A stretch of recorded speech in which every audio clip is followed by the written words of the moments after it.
It's a great privilege for my wife and I to be here. We have greatly enjoyed the dialogue, discussion, being part of the debate. I want, if I may, to take our discussions on to the next stage.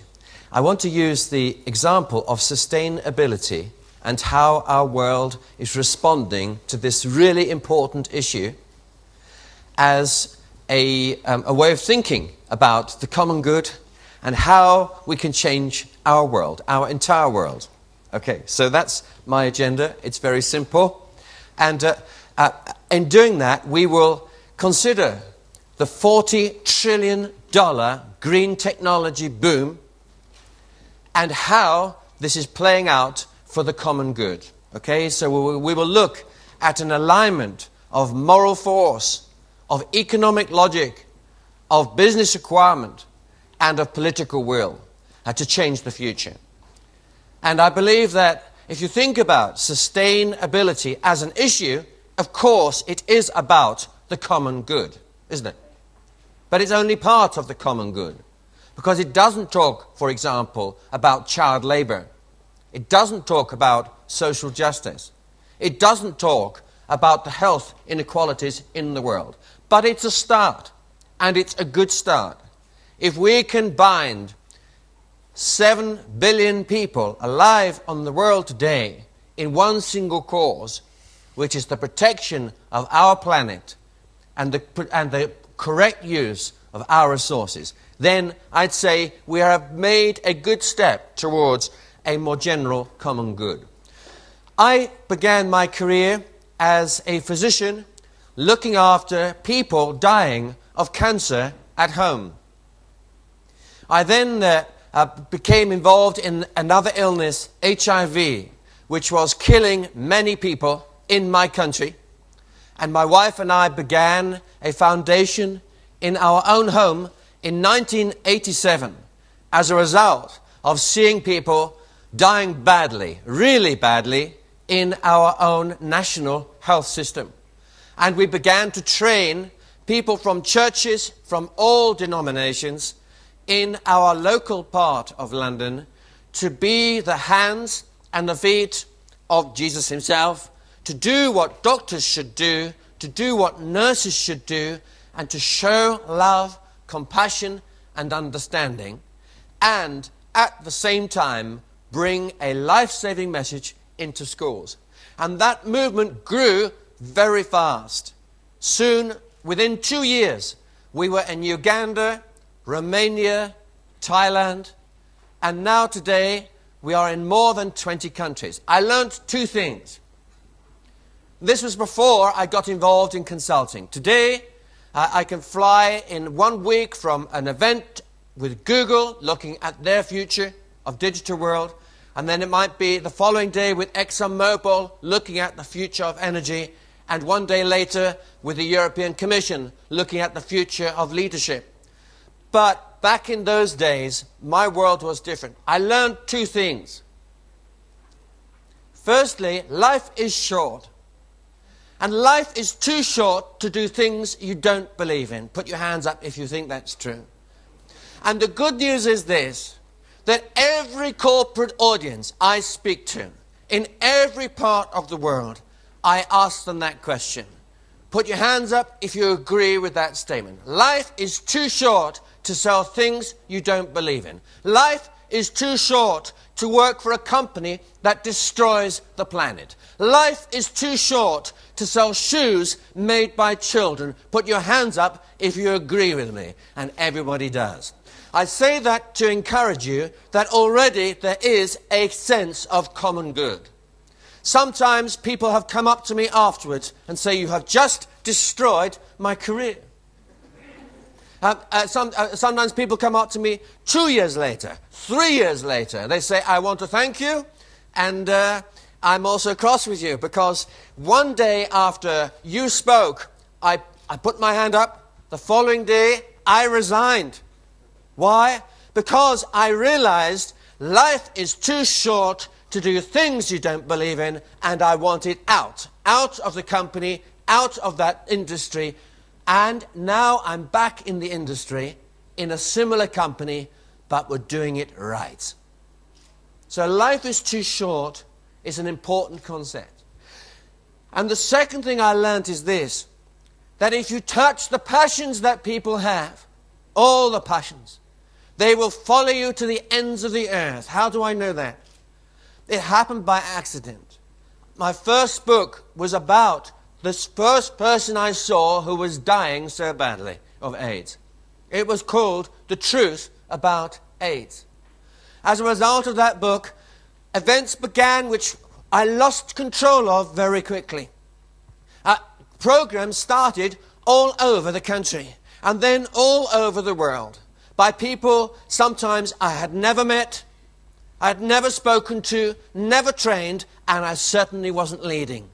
But they had got caught by something that today we would say is like a viral communication. But this was before the web. They got caught by a passion which touched their hearts, which they usually got from someone, not from me, from someone else, and it got taken to somewhere else. I remember my wife and I were having supper one night at home, and we live in London. The phone goes, Sheila hands it to me. She says, there's someone on the phone, I don't know who they are. I say, hello, hi, it's Patrick here. She says, hello, I, Katerina, I at Heathrow Airport, I come see you now. I said, I'm very sorry, I don't know who you are. No, she said, you understand nothing. I, director, ASSET, the ASSET is the name of the foundation, AIDS, Care, Education and Training. She says, I, National Director, ASSET Croatia, I come see you now. I said, I'm very sorry, we don't have any work in Croatia. We would love to... No, she says, you understand nothing. She says, I friend Milan, ASSET Czech, and Thomas, ASSET Slovakia. I now director ASSET Croatia. I come see you now. I say, okay, come. Why did she come? Because someone had lit her candle. Who had lit her candle? There was a volunteer who was trained to go into homes and then into schools. I had never met him. He was trained by another person who was trained by another person. He went to Czech Republic with a passion in his heart to do something, to build a common good for people with HIV, to help fight prejudice and fear, and to save lives. And he lit a candle of someone else in Czech, and he lit a candle for someone in Slovakia and Croatia and Slovenia. And then they lit a candle for someone in Russia who came back to Czech, from Czech Republic he went to Russia, married a Russian, came back, his candle was lit. Then a Russian candle and a Czech candle light a Ukraine candle, and then the Ukraine and the Russians light the Belarus candle, the Russians then light Kazakhstan candle, and then they light Uzbekistan, Kyrgyzstan, and so it goes. I learned that if you touch the passions people have, if they can see the vision for a common good, they will follow you to the ends of the earth. If you are a corporation, they will buy your products and services with pride. They will tell the world for free about all the things that you do. And what is more, they may even work for you for nothing. I often say this, if you are in a corporation, you will learn more about each other in your team in 3 minutes from one single question than in 30 years of working together. And what is the question? It's very simple.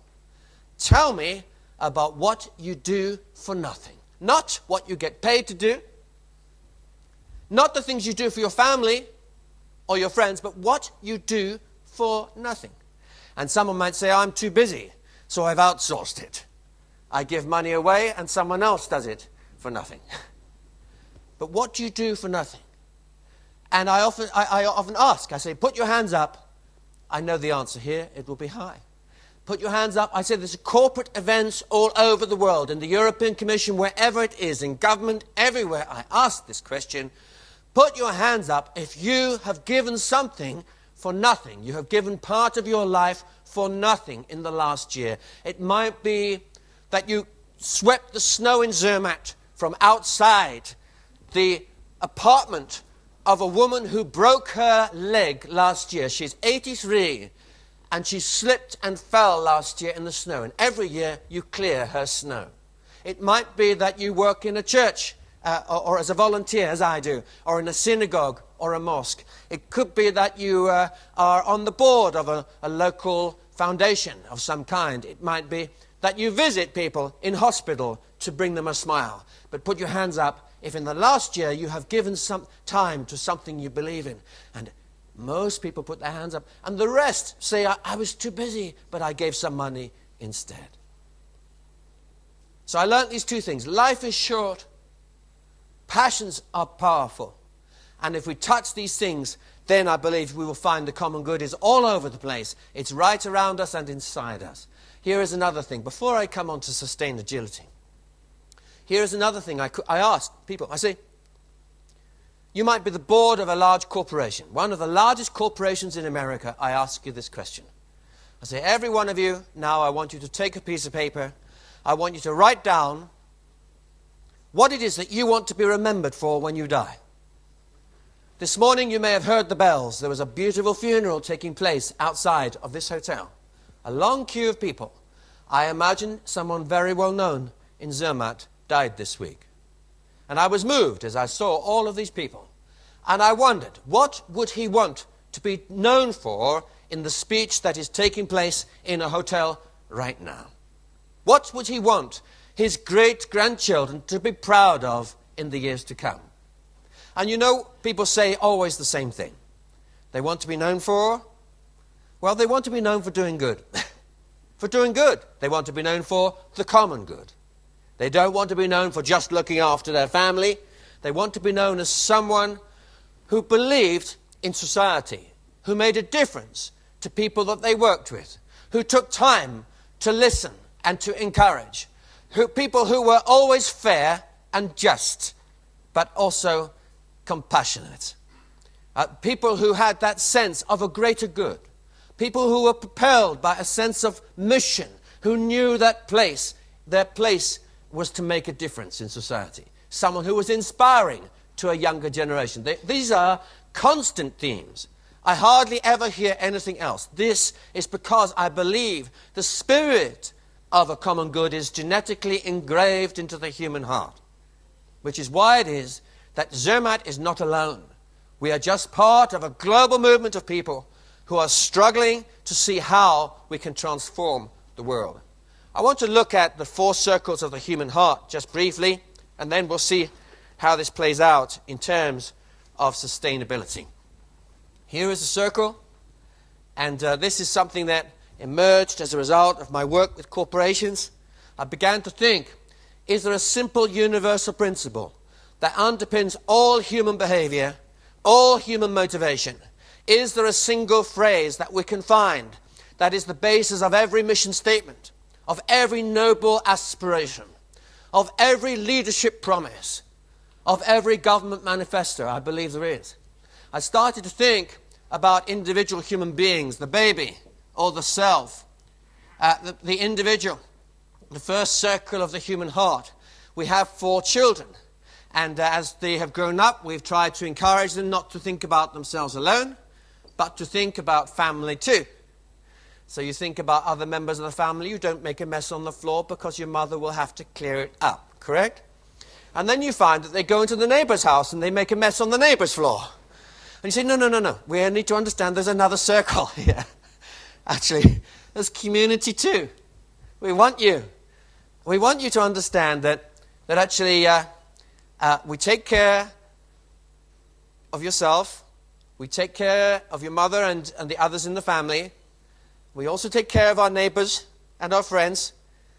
And then you discover they start throwing things out of the window of the car.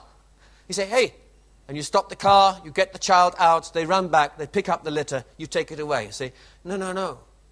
Actually, I want you to understand you're also part of the citizen of the wider world. If you don't pick that up, who is going to pick that up?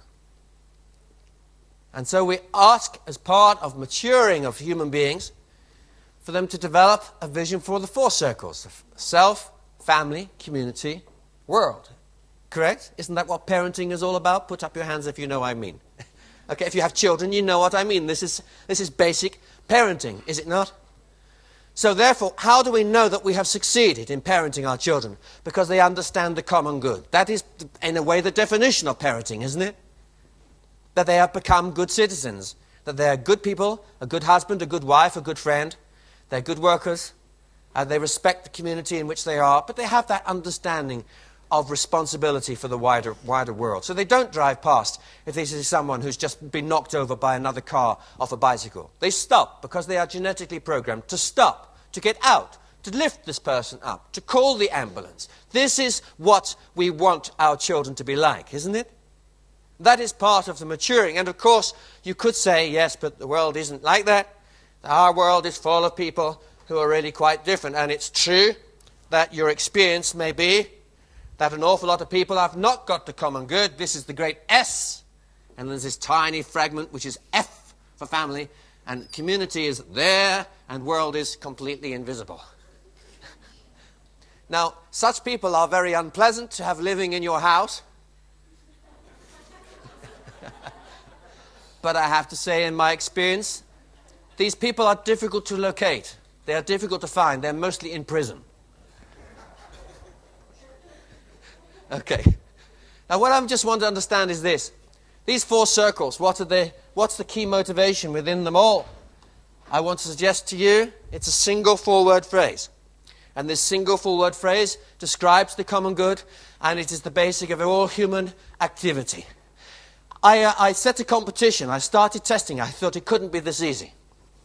I set a competition in various business schools where I taught. I'd say, I'll give you $1,000 to anyone who can find a hole in this 4-word phrase. This simple 4-word phrase. It is the basis of every marketing slogan. You cannot sell a product without using it, and every politician uses it in every speech. It's the basis of every effective leader and every human motivation, in one way or another. If you can find out, there must be a hole in it. I will give you $1,000 at the end of this meeting if you find a hole. And by the way, there's only one prize of $1,000, but I wasn't losing any money. So I raised it to $10,000. I'm still not losing any money. I'm exposing this phrase to people all over the world, tens of thousands of people, and I'm expecting big holes. And I thought, well, this is ridiculous. I mean, I just thought about it in a hot bath one day. I mean, you can't create something profound like that as simply as that. And I began to wonder, perhaps this 4-word phrase was more powerful than I thought. So I raised the prize to $20,000 and launched a book with the competition inside it called Building a Better Business. And the competition is still running and the prize has not been won. So what is this simple 4-word phrase? Of course, you know it. It's engraved in the very consciousness of Zermatt and was used, I think, by the first speaker in the very first panel, or perhaps in your own speech. And it was the phrase, of course, is, what is the phrase? Can't find my clicker. What is the phrase? You know the phrase. Expressed in 1,000 different ways, it is, of course, building a better world. It's building a better world. And it's the ultimate leadership speech. It's the ultimate mission statement. Every product and service is sold on the same promise of a better world. It's a better world for the individual. And you know what? Even the psychopath, he gets out of bed in the morning to build a better world for himself. Maybe he doesn't have the other circles. And we say that parenting is about understanding that it's not just a better world for yourself, but it's a better world for your family and friends. A better world for your community. A better world for the wider world. And this is where we wish to go in our society. So the purpose of all business, I have got into trouble on this one. I speak in business schools where, of course, every MBA student has always been told the same thing. The purpose of business is to make a profit. Thank you. Of course, we have learned in the last 3 years that the fastest way to destroy profitability is to search for it to the exclusion of all else. But if we use the Building Better World principle, we understand something different.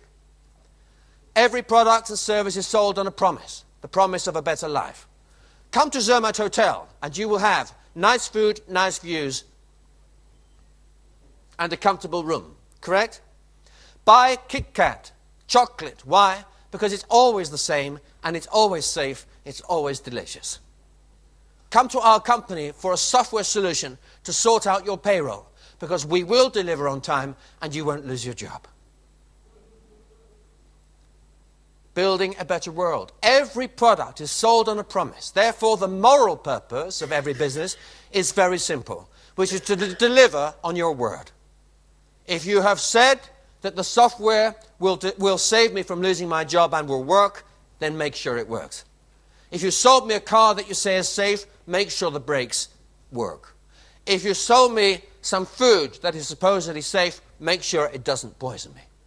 Keep your promise. And every purpose, therefore, is about delivering on the promise. And when you do that, because it's so unusual, you get rewarded with profit. And we've seen this all over the world, that companies that consistently deliver on their promise as their moral code do well. They charge more, they have more profitability than other corporations.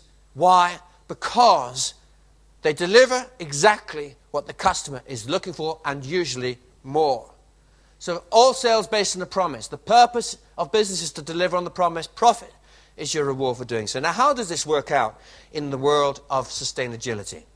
We talked yesterday and today about the chaos in the markets, and this has continued despite a change in government.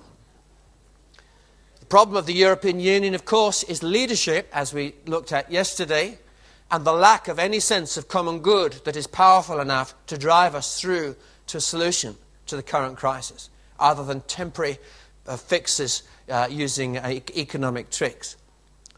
But if we look more deeply at what is happening and the debates that are running within Greece and so on, we begin to understand that all of human history has been driven by a word, one word, which perhaps is more significant than the events themselves, and it is, of course, what is it? That word that drives human history. It's connected with that sense of the common good. It's connected with building a better world. The word is emotion. It's the passions that we have.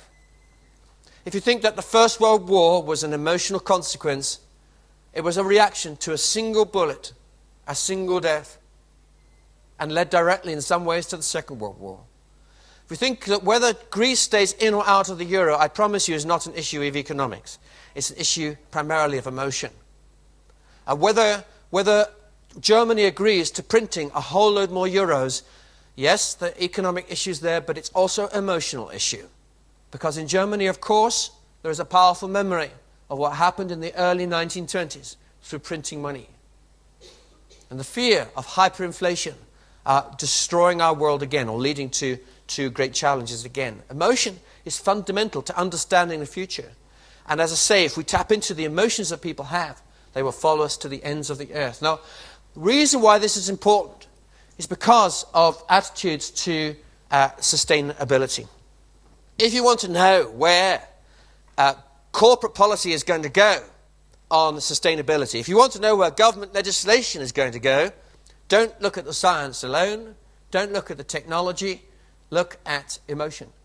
And the issue is, we can focus on science, but the science is only a guess about what the world will be like when you and I are dead in 2100. But if you want to know what will happen to government policy, if you want to know whether we will seek the common good in the next 5 years or 10, we need to look away from the science. We need to look at what people feel emotionally about the science. The science could even turn out to be wrong. I don't know. I think the science is right. But we might turn out to be incorrect. But that is actually not so important in understanding how the common good will be worked for over the next few years. It will be what people feel about the science, what they feel about statements like this: the US emissions of CO2 being equivalent last year to a carpet of gas 33 centimetres thick over the entire landmass of the world. It'll be a question of whether they are worried or are relaxed about this graph of 450,000 years of carbon dioxide levels in the atmosphere, which the CO2 is in red, the Earth temperature is in blue. You have seen these graphs before. They are controversial. We don't fully understand them. But what do people feel about these graphs? And the fact that in the last 30 years, CO2 has moved from there to there, and the last time CO2 moved from there to there, there was a kilometre of ice over much of northern Europe. Does it matter? Put your hands up if you think that passions are growing about these issues. I certainly do. If you look at the passions people have, they're passions for a common good, they're passions for a more sustainable future. They're passions which are triggered by this kind of thing. 400,000 square miles of Arctic ice melting in 30 years. I've just come back from China. By the way, it's easy to say to demonize a country. I agree. It's very easy to demonize a multinational too. By the way, who owns 75% of all multinationals based in the UK? Do you know that? It's pension funds. It's the same in most parts of America. In most countries of the world, most of the wealth is owned by those over the age of 65, or it's in your pension funds so that you can retire when you're 65 or 70. Most of the wealth of these corporations is owned by pension funds. It's owned by you and me. And those pension funds are controlled, certainly in the UK, by people who have a legal requirement to look for the common good.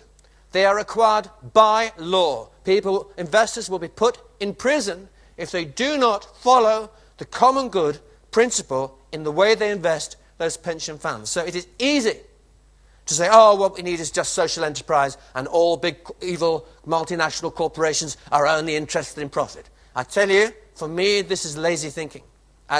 Just as it is easy to say, oh, China is the most imperialistic country in the world. I disagree with that. I think we don't allow for the strength of cultural imperialism, which I would say puts European Union and America pretty high on the list. So it's easy to say them, but you know what? Common good, building a better world, those four circles of the human heart, what is it about? It's about changing them to us. And it is only as we change the language of them, those multinational corporations who do these awful things, or the Chinese government, or what the EU should do, or what the Spanish... So long as we keep the them language, then we will never discover the common good. The common good can only come from the language of us. Put your hands up if you agree with me. It comes from the language of collaboration, of mutualization, of cooperation, of saying it is us. It's my community. It's my world. And we walk in it together. And as we do, we look at these things. And, you know, here at this point, something amazing happened to our world. For 20 years or more, there have been green activists warning about resource depletion and problems of sustainability. But the oil price was pretty low, so it never made business sense. And something amazing started to happen about 10 years ago, which is the oil prices started to come close to where they were in real terms in the oil crisis of the 1970s. And for that, you need an oil price today of around $120 a barrel.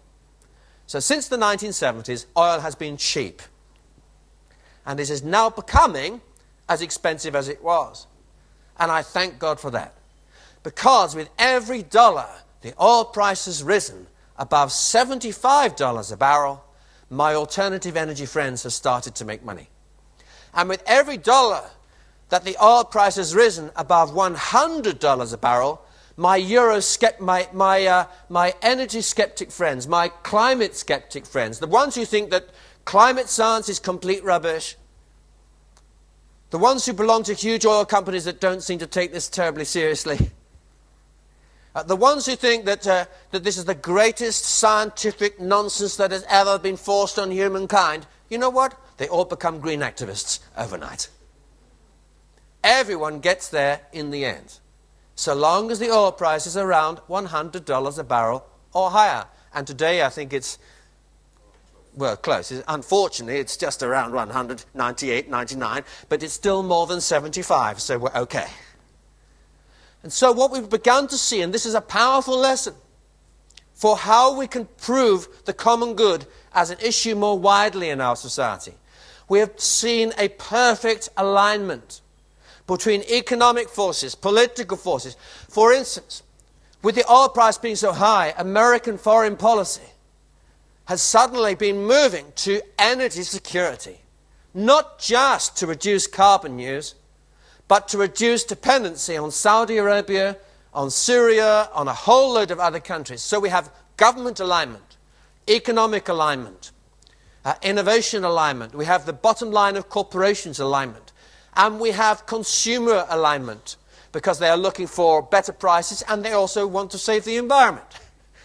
And if they can do both at the same time, and they can buy a better product that uses less resources, that is cheaper as a result, this is good news for everyone. It is a wonderful place to be.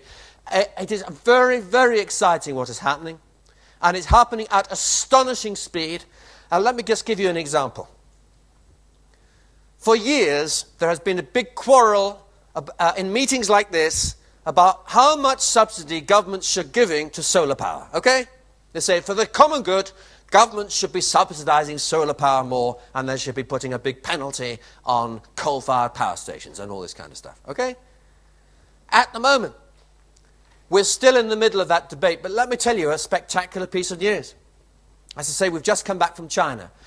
In the last 4 or 5 weeks, I was with 10,000 people from the Wind Energy Association in Europe. In the same week, I was with Flame Conference, looking at the fracking technologies for gas, which is also very controversial, and so on. But here's the piece of news. For the first time, and 10 years earlier than people predicted 4 years ago, for the first time, I can buy you a solar cell which you can put on the roof of your house, which is so cheap and so powerful that it makes economic sense for you to borrow the money from the bank and put it on your house and make money without any government subsidy. Isn't that amazing? The same has happened with wind. Just in the last few weeks, it's just beginning to change.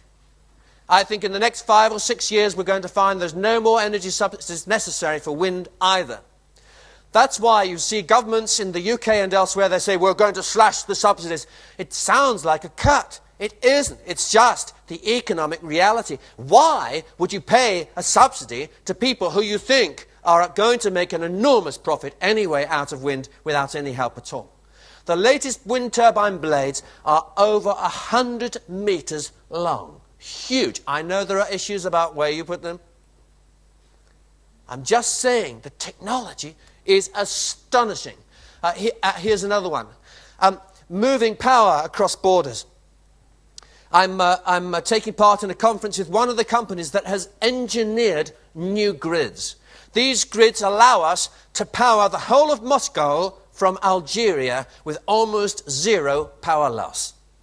It means that we can take power from Saudi Arabia's desert and use it to power up the city streets in Mumbai with almost zero power loss. How? By using high voltage direct current. AC current is the normal engineering current. It goes up and down. It changes its voltage 50 times a second. Okay? That's what propels these lights into light. But DC is like the car battery or a torch in your pocket. It only goes in one way. It's difficult to do in high tension cables, but the losses are almost zero. It's wonderful. And the costs are falling dramatically. This means that when Denmark is so windy, it's burning energy because otherwise its systems will all blow up. It can actually shift all that energy to a country which needs it right now. We are hollowing out in Germany salt caverns. These are amazing places. You just put water into a salt cavern and pump it out. The salt dissolves and you're left with an enormous hole. The hole can contain compressed gas. On a windy day or a sunny day, you pump air into the hole, and when the sun doesn't shine, you use the compressed air to add extra power to your gas turbines. Germany is planning enough gas turbine holes, enough salt caverns to power the whole country for one entire week just with compressed gas. We are on the edge of extraordinary changes. Here's another one. Cars. Nanotechnology coatings. These are coatings of metal around 1 or 2 atoms thick which transform the properties of every moving thing that you have. Inside a car, it can reduce the energy cost by 5 or 6 or 7% at almost zero cost to the manufacturer, zero cost to you. Here's another thing. Recycling, I'll come to in a moment. Put your hands up if you know you will have to replace your refrigerator in your kitchen in the next 20 years. Right. Now, when you do, you will do it with a machine which costs probably 1/3 or half of what it originally cost, right? Because of manufacturing efficiency. And it will probably use only 1/3 of the electricity. Isn't that amazing? Without us doing anything, without us spending any more money than we would normally do as consumers, we in this room are about to totally re-engineer our refrigeration systems in our homes in the next 20 years. Of course, you have problems of recycling, and I'll come to that in a moment. But it's the same with the boilers in your house. Every one of you here will put a new gas boiler in probably, or something like that, in the next 15 years. Every time you put your hands up if you think you will probably change the car that you own in the next 10 years. Once again, the car that you own will be made with less energy, less resources, and will use less energy as it drives around. The latest car we've bought is an electric car. It costs 1 cent per mile to drive. If we lived in France, it would run on nuclear technology. Nuclear power, because of course 70% of France's power is nuclear, therefore 70% of all miles driven by electric cars are driven by a nuclear power station. That's another thought. Recycling is an incredibly powerful technology. We are just at the beginning of this process. It uses 70% less energy, 40% less water, 85% less air pollution. Let me give you an amazing example in a moment. Most of these alternative energy technologies pay for themselves quickly. Let's take street lights. Did you know that in Zurich, 5% of all the energy used in the entire city is wasted on lighting streets? And using the latest light bulbs, we can reduce that to only 2%. The saving is so big that it's possible for a company to have a conversation like this. They come to Henry Cloud and they say, Henry, you are the mayor of the city. Can I have 5 minutes of your time? And Henry says, what do you want? He says, I want to sell you something which will cost you nothing. Okay? This is the deal. I want to look at replacing all the light bulbs in the whole of Zurich. We will do it for nothing. We'll do the consulting, the engineering, the rewiring, the new light stands, the new light bulbs. Everything is free. And he says, well, but what's the catch? The catch is, I want you to give me your electricity bills for the last 3 years. And we have a look and see what they are. And I want you to write me a check, which is the same amount as your electricity bills for the last 3 years. Every year, you pay me what you would normally pay the power company. Okay? In fact, you do it for 4 years. On the 4th year, you don't pay me anything. And what happens is, I will make so much money out of the energy I save. I will pay the electricity bill. You pay me what it would have been. The gap is so huge, it pays me all my costs, and I make an enormous profit for my shareholders. This is exciting for me. It's part of enabling a common good to happen rapidly, in a way that makes sense. It protects the environment. It's the same with any large building in London that is more than 10 years old. Johnson Controls is just one company doing this. You could start tomorrow. You go in and you have the same conversation. And you say, you own this tower block? You say, yes, it's very nice. Can I have a look at your fuel bills? I said, well, why? I said, well, I'm offering to replace your air conditioning systems, your heating controls, your boilers. I will change every single part of the entire intelligent systems that run all of your infrastructure for heat and light in this building. I will do it for free. Just sign here. And the deal is the same. You pay me the fuel bills for the first 4 years. After that, you keep everything.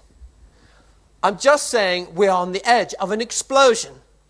The only thing that is limiting us is not innovation. You know, even if we had no more green tech innovation in the next 30 years, we have already in our hands enough tools to scale up and solve some of the world's greatest sustainability issues. And we could do it, and it will happen. I just pray it happens fast enough. And one of the things that's slowing it down is that very few people have yet got hold of these amazing stories of how we can employ people well, we can treat the community well, we can do something amazing for humankind, we can give money back to our shareholders, we can protect resources and all the rest. So that, forgive me for getting excited. But you can see, when I came here, I had a question in my mind. How can we translate common good into practical reality? And you can begin to see that if we can do it in the area of sustainability, then I believe we can do it more widely. Here's another example. We have the technology to take the rubber tires from your car and convert all of those tires there into gas in less than 60 seconds. That gas is so pure you can cook your food on it in your own kitchen without using an extractor fan. You can breathe the exhaust. All that's left is some pieces of steel, which you give to the steel company, and a carbon black, which is used as a component to make the next tires.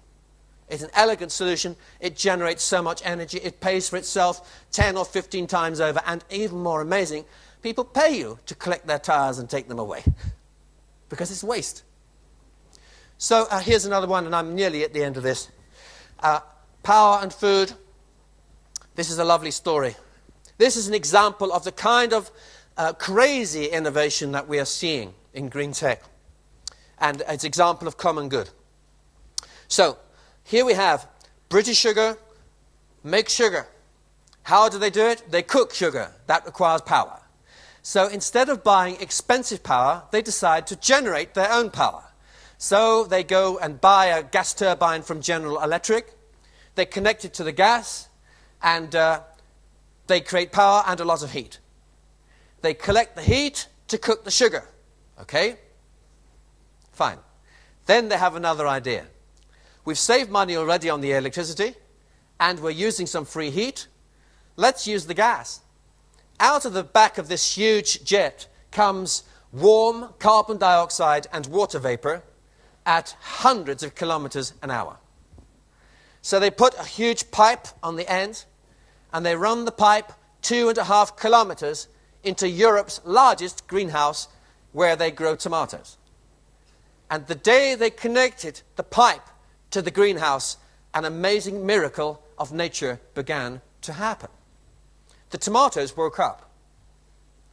Those tomato plants used to grow 35 million tomatoes every year.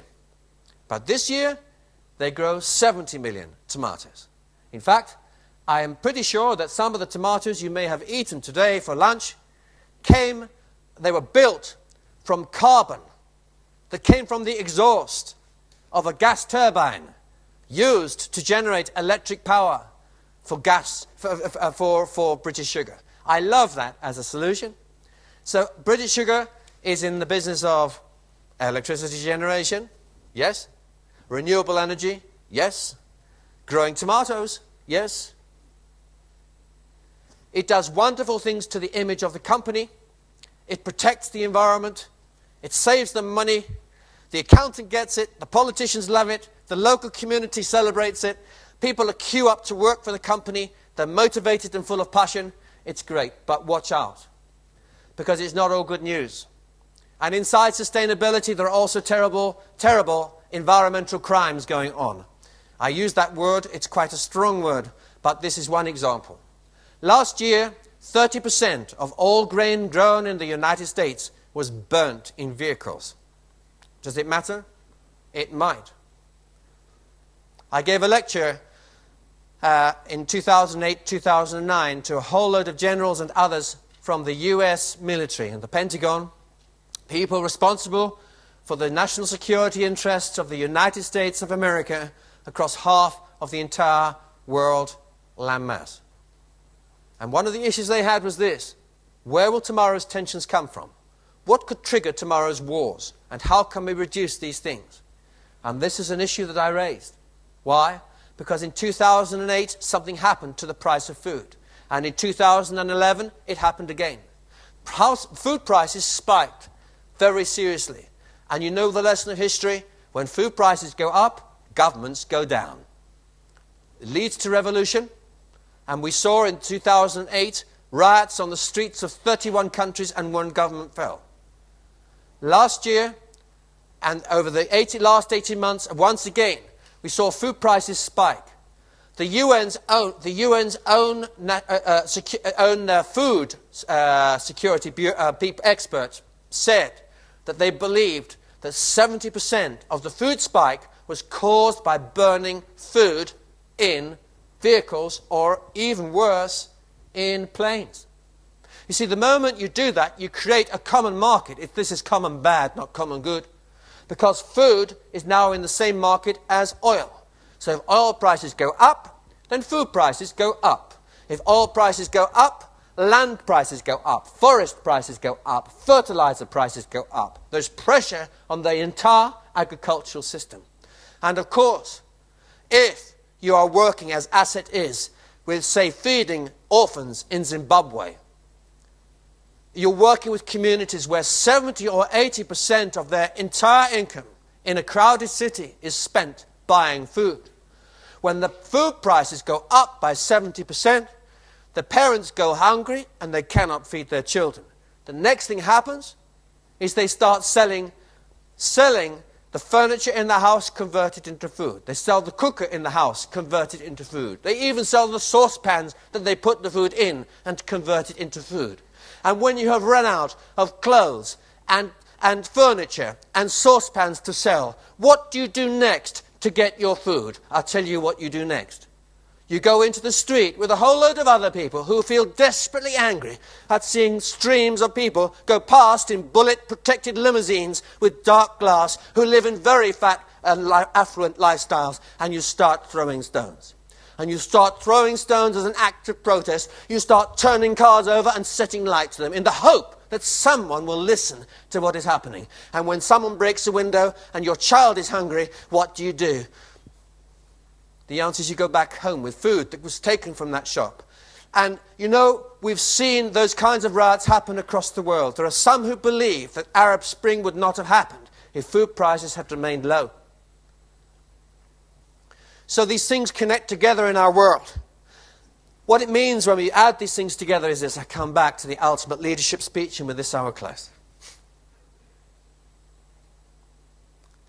I believe that this conference is of fundamental importance to the future of humankind. That the issues we address are, fortunately for us, issues which resonate with other similar forums and movements across the face of this earth. What will change this world will be a people movement.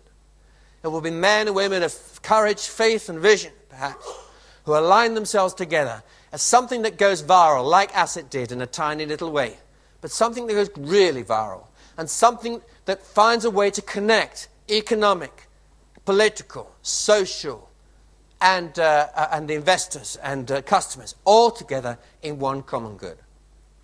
The leadership speech, what is that? The ultimate leadership speech has been used by all the most evil dictators in the world and the most wonderful, inspirational heroes of our world. It's been used by people of unimaginable evil to justify evil, and people of the most glorious good to justify eternal truth. What is the leadership speech? It goes a bit like this. This is the speech for the common good. There is no other speech that you can have that will work apart from a derivative of this speech. So let me give it to you. I'll give you two versions. The first is the version of the CEO of a corporation who has somehow lost his spirit. And it goes a bit like this. If I can use a lectern, give me a hand for this. I need a lectern for this. Because all CEOs speak from lecterns. It goes a bit like this, and forgive me if you are a CEO, but it always goes a bit like this. Can you hear me? And the trouble is, I'm on next. I'm sitting in the seat. I have to follow these people. So he says, as you can see, we made a lot of money this year. We beat the market forecast by 2.75%. Our return on equity was 7.2 rather than 6.9 last year. We will increase our market share by 2.78 and 3.75. And as you can see, you can't even read the graphs, they're so small. And I'm sitting in this chair thinking, dear God in heaven, what on earth do I do next? So I kick Henry Claude awake because he was asleep. I say, any advice? He says, I don't know, I was doing my BlackBerry. Well, he wasn't, he was fast asleep. I'm looking over here, and half of these people are comatose. They are unconscious with boredom. This is supposed to be the motivational climax of the entire global summit of the largest corporation in the world, okay? That's it. See, I don't know anybody who gets out of bed in the morning and says, oh, thank God I'm alive today. Let's go and make more shareholder value, Excel spreadsheet numbers, and bottom line profit. In fact, I have been trying very hard to write a book. It's called People Who Get Out of Bed to Make Profit. Well, I mean, that shouldn't be very controversial, should it? Because we're told, aren't we, that everybody gets out of bed to make money.